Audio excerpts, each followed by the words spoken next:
যুক্তরাষ্ট্রের রাজনীতি ও প্রযুক্তির দুই আলোচিত নাম ডোনাল্ড ট্রাম্প ও ইলন মাস্ক। একসময় যাদের মধ্যে ছিল ঘনিষ্ঠ সম্পর্ক, এখন সেই সম্পর্কের পরিণতি সম্পূর্ণ বিচ্ছেদ।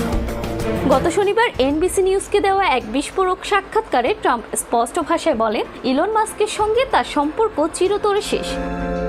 সাংবাদিকদের প্রশ্নে তিনি বলেন, হ্যাঁ, এই সম্পর্ক আর কখনোই ফিরিয়ে আনতে চায় না। ট্রাম্প জানান, ইলন মাস্ক তার প্রেসিডেন্সির সময় ঘনিষ্ঠ সহযোগী ছিলেন, হোয়াইট হাউসের উপদেষ্টা হিসেবে দায়িত্ব পালন করেছিলেন, এমনকি ট্রাম্পের প্রচারণায় কোটি কোটি ডলার অনুদানও দিয়েছিলেন। কিন্তু সম্প্রতি পরিস্থিতির মোড় নেয় নাটকীয়ভাবে।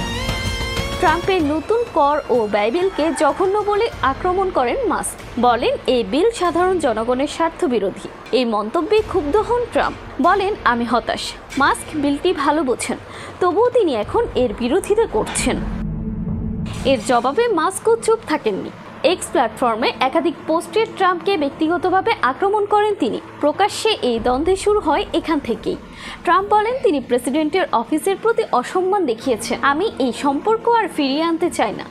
যেখানে একসময় ছিল বন্ধুত্ব, বোঝাপড়া আর ব্যবসায়িক সহযোগিতা, আজ সেখানেই ঠাঁই নিয়েছে প্রকাশ্য শত্রুতা। মত পার্থক্য ও রাজনৈতিক অবস্থান পাল্টে দিয়েছে পুরো চিত্রপট।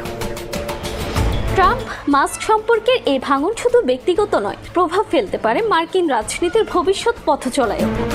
জান্নাতুল তাহসিন, এফটিভি নিউজ।